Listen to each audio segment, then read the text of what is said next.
you in Nashville, Tennessee at the Opryland Hotel, and we go to Nashville. That's where we find Cubs VP and General Manager Jed Hoyer. Jed, you guys have been very busy. Things came together for you. Let's start with the Ben Zobrist signing.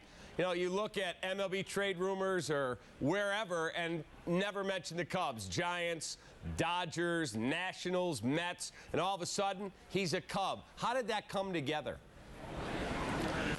You know, we talked to Ben all winter. He knew full well that we loved him as a player, as a person. Joe and Davey raved about him. He was a great fit for us. We just had to make a spot for him, and he knew it might not happen. But he was willing to sort of hang in there with us. We always stayed in communication, and you know, in this case, we did a pretty good job of keeping that quiet. So we're thrilled with how it came together. You know, Ben's a switch hitter. He makes contact. You know, he really grinds his at bats. I think anyone that heard the press conference knows this guy is just a quality human being. So we're thrilled about it. Like I said, he's been on the radar for a long time, and I'm glad it came together for us. What role do you see for him? He had expressed, and even at the press conference, that he wanted to play one position, although he's willing to be flexible if Joe needs him to play wherever, outfield, third, whatever it is. But he'd like to have one that's home. Was that a problem for you, and where do you see his role? Yeah, we talked about signing him and just having him on the team and moving him around, and it became clear during the process that he really wanted a position, and you know, it's hard to blame him for that. We felt like second base was the right spot for him, so you know, we have a position for him. I think he'll still move around, play some left, play some right, and be really versatile and play the same kind of role he did for Joe in Tampa. But I think every day he's our everyday second baseman. He'll hit the top of the lineup, and you know, like I said, we're excited about having the set of skills he brings, and the person and the dependability is wonderful. All right, then you move Starlin Castro to the Yankees, and you get back a young pitcher, 28 years old, in Adam Warren, who you will have control over. And if you look at the Zips and Fangraph projections, they're pretty robust that this guy's getting ready to take the next step in his career. What did your scouting tell you about Adam Warren? Yeah, we've always liked Adam a lot. He's played a very valuable role in the American League East for the Yankees. Now, kind of moving between starting and relieving, which is a hard thing to do. He's been successful in both. And, you know, we look at him as just a very good pitcher and a guy that we think might be ready to take the next step. So, you know, getting pitchers from the American League to the National League is something we've had some success doing, and hopefully in this case we'll have the same kind of success. All right, let's talk about the move of Starlin Castro. He was a guy that was there through some lean times. He was the face of the organization for a couple of years until you got some of these other kids coming up, and he was very classy how he handled his demotion at short and his starting finally at second base. What was he like when you had to tell him and his reps that he was being moved, and what's your thoughts on moving him? First of all, I mean, I think with Starlin, we had so many ups and downs as a group, and in some ways those ups and downs brought us a lot closer as a group. You know, good times when he was really hitting well and making all-star teams, and we had some bad times when we had to bench him or we had just, you know, move him down the lineup, bat him eighth. I think through that all, I think both Theo and I really grew to like Starlin a lot. We cared about him a lot. I'm a big Starlin Castro fan, and I wish him the best. I think he's going to go to be a very good second baseman for the Yankees, hit well, and I think he's going to continue to grow up. You know, in some ways he was forced to grow up on a national stage on a bad team. I think that's hard for anybody, and you know, in some ways this last year I think was a good validation for Starlin, and I think he moves on to the Yankees and he'll have a lot of success. It was difficult. You know, I think he's sad to leave the Cubs, but at least he's going to a great organization with an everyday job. And, you know, sometimes you have to give up good players in order to get good players, and that happened here. We weren't excited to trade Starlin, but we are excited about the fit of Ben Zobrist and Adam Warren.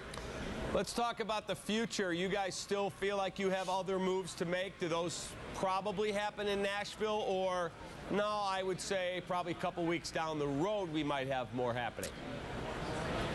Yeah, we have more moves to make. I'm not sure those things are going to happen here. We worked pretty hard the first 2 days on getting this deal to sync up. We have a bunch of irons in the fire right now, but I don't think those things are necessarily going to come together in the next 24 hours in Nashville. So we'll be busy. You know, the winter is far from over, but I think as far as action here, I wouldn't count on anything more. Do you feel like we still have significant payroll flexibility to make the right move. Doesn't mean you're going to spend it, but if the right guy says, yeah, I'm interested, you guys are not going to be held back because you can't pay him. Yeah, I mean, significant is a difficult word to define, but yeah, we have flexibility. You know, we haven't spent a lot of money this winter. We spent money on Lackey and on Zobrist, but we moved Starlin's money, so we have some flexibility, and we'll try to make wise decisions with the money. In terms of adding starting pitching, do you see that still on your agenda, or no, I'm worried more about adding outfield play? I think center field is probably the biggest priority. If the right move comes for a starting pitcher that's really an impact guy, of course we'll talk about that, but I think our focus right now is mostly on center field. All right, last one. Are you surprised, not dollar cost, we saw Price, we saw Greinke, but the amount of talent it took to get Shelby Miller, who lost 17 games? I know he's a talented guy, but to go get the Sonny Grays, the Carrascos, the Salazars, the Quintanas, guys like that, are you blown away that it would take insane amounts of talent? Yeah, I mean, it's taken a lot of money to sign Greinke and Price. I guess that it takes that same amount of talent to get those kind of guys away. So we're thrilled that we were able to go out and get Adam Warren. We think he's really talented. Lackey on a short deal. So we've been trying to keep that market in mind as we made moves, but there's no doubt that young pitching is at a premium. Last one. Are you surprised that you and Theo are in this position where, hey, man, it's trying to win right now, getting the Ben Zobrist and the Lackeys, the older player, to augment all the young kids? Did it come so much quicker that you actually can't believe what you're doing this winter? I think we always thought that next year would be a year would be very good. Obviously, the second half of the year came a little bit faster than we probably thought, but we have a really young team. You know, we've gotten older in terms of bringing in Lackey and bringing in Zobrist.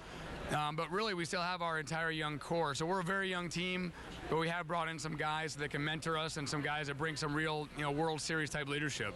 Appreciate the knowledge, and we'll see you back in the Windy City. Awesome. Thank you, Cap. Awesome. All right, back to Zobrist. Check out stat of the day, driven by the Chevy Silverado. Since '09, Zobrist has the 5th highest WAR among position players. His 39.3 WAR trails only Robinson Cano, Miguel Cabrera, Adrian Beltre, and Joey Votto. And he's ahead of Andrew McCutchen. Okay, that's pretty lofty company if you believe in that stat, and a lot of the stat heads do. Yeah, the stat heads, there's a balance, though. The stat, you got to kind of look on the in-between ground. What I like about him is the intangibles actually he brings. It's not in the stat sheet. He's a winner. He gets on base. He's a scrapper. He plays a lot of different positions, and Joe Maddon's familiar with him. And I think what the Cubs are signaling is that they're all in right now. This is no more the future. I mean, they signed John Lackey. It's a short deal, but they gave him a lot of money for a couple of years. They gave Ben Zobrist 4 years, $56 million. The back end of that's probably not going to be a good deal, but they're trying to win either this year or next year, maybe in 18, or a combination of maybe a couple together right there. And if they go for Jason Hayward or another guy, they're all in, and that's great for Cubs fans. I believed in that stat more before I saw that than I do now. I mean, he's not the 5th best player in baseball over the last 5 years. That's ridiculous. Right. It's probably not the 25th best hitter in baseball, but but still. That's crazy. No, it's an insane stat. I'm not sure that he, in a vacuum, is a better player than Starlin Castro. I'm really not. But he is. He's the kind of guy. He's the kind of guy who can sit there, put his arm around a young guy, and say, "Listen, I know Joe just jumped you for this, but I've known Joe for a long time. Here's what he means." I think that the behind-the-scenes stuff is really important to the Cubs, and I think that he can be Joe Maddon on the field. This is a significant upgrade over Starlin Castro. He's not the defensive liability that Starlin Castro is. I think that's pretty obvious, and it remains to be determined whether he's going to have the kind of offensive production we expect. Mr. Sports Businessman, do you think they will have the flexibility to add Jason Hayward, and should they? It's really, that's something that I think it's hard to say because we don't really know what kind of money and what kind of freedom these guys really are working with, no matter what they tell you. But I do think that they've held to their word so far. Theo and Jed have held to their word in terms of what the plan is, in terms of spending when they plan to spend, and like Jason was saying, but this is a time to spend. That's what we learned from an NLCS appearance is now's your chance, go. It's a lot of money, though, for Jason Hayward. 10 years, $200 million. What it is, man. It is, but he had a real good year with the Cardinals, but before that, he had up and down times in Atlanta. But if you're all in, you're all in. But I wouldn't sell Starlin Castro too much short. I agree with you, Cap. I think it is an upgrade for what they're trying to do. But Starlin Castro did one thing that's important. He got hits. And you can talk about walking and on-base percentage and all the stat nerds that they bring up. But in the playoffs, you're facing 1, 2, and 3 starters. They don't walk you like bad pitchers on the Reds or the Brewers do in the regular season. And also, if you're talking about an everyday second baseman, I think Castro and Zobrist are there. Zobrist's value comes in being able to move them around if they do end up doing that. All right, let's talk about Brett Lowry. Brett Lowry, you know this young man. You've seen him play out on the West Coast. White Sox want to upgrade third. Is that a big move? I think he's more talented than their current options at third base. Yeah, you know, you wonder why a kid at his age has been moved so many times. I think if you read up on him, I think sometimes he's a little abrasive, is probably a nice way to put it. Then put on his 4th Major League cap today, sporting the Cubs logo for the first time since signing that 4-year, $56 million deal. Zobrist is likely the Cubs' everyday second baseman, but he's also able to be the Cubs' most versatile player in the outfield and the infield. Kelly Kroll caught up with the newest Cub in Nashville. All right, guys. Well, Ben, first of all, welcome to the Cubs and welcome home in a way. I'm sure being close to Eureka, Illinois, where you grew up, has to be wonderful. Let's just start with, were you a Cubs fan when you grew up? Could you have ever dreamt of playing at Wrigley Field? No, I really couldn't. And to be honest, I was a Cardinal fan growing up. And so this, like when I visited Wrigley a couple years ago, that was actually, even growing up 2.5 hours south, it was the first time I'd ever seen it. And when I walked into Wrigley and I played there, I was like, this is the best ballpark out there. I loved it. I really did love it. And my parents loved it too. And they were Cardinal fans. And so when I told my dad about signing with the Cubs, I think he was so excited. I mean, thrilled. Our whole family's thrilled. There's some family members that are going to have to swallow their pride for the next 4 years and root for the Cubbies, but we couldn't be happier to be back in Illinois and try to win a championship in my home state. I know it's been a while. You've known that the Cubs have wanted you for quite a while, but you kind of had to be patient until this worked out for them. But to finally have it done and to know that's where you're going to be for the next 4 years, how does that feel? Really satisfying. You know, the process with my agents at Octagon was exceptional. The communication that we had, but you know, in the end, just to be able to get it done and know where I'm going to be next year and be really excited about that. You know, that just gives me all the motivation I need to work as hard as possible this offseason to be prepared when I come to spring training. So I couldn't be happier. And you know, this whole process, it was tough.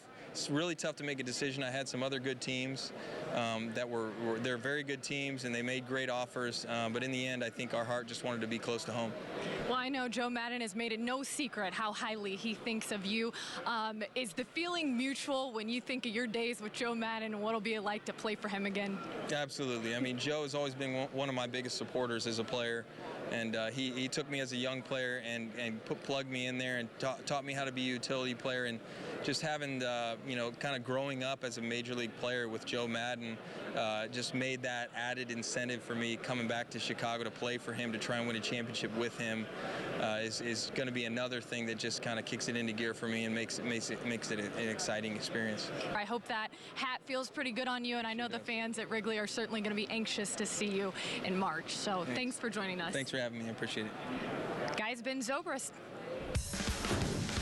Thanks, Kelly. Much more from Nashville coming up in our next half hour. Our Cubs pre- and post-game live analyst Todd Hollandsworth joins us. Time. Holly will be here to discuss the pros and cons of Ben Zobrist replacing Starlin Castro on the roster for the next 4 years.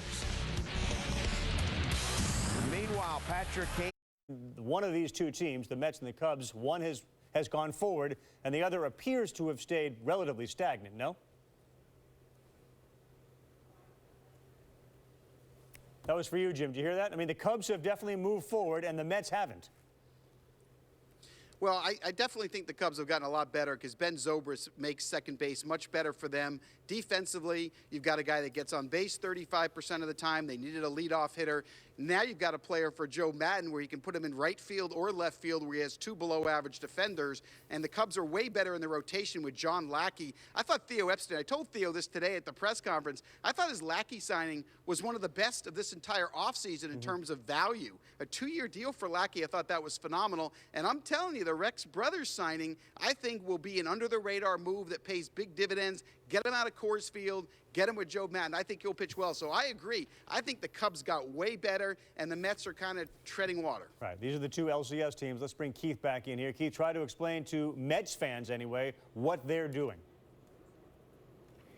Yeah, I think the Mets got better with the walk